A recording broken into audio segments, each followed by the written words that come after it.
may ice na yan. Okay, yun sa mainit eh. Babe, bulgogi lang ako. Bulgogi, sikuan. Ikaw, Kay. Pili.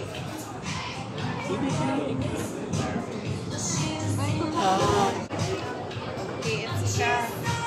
Sige. Bakit KFC? Kakain mo na sa labas yun. Mga din ko na kakain. KFC po nakalagay. KFC nakalagay. Meaning po, Korean ba? Ano yan? Korean. KFC! Korean po meaning. Korean fried boneless chicken. Ano? Kala ko KFC na ano? Si Mami gusto mo ng fish?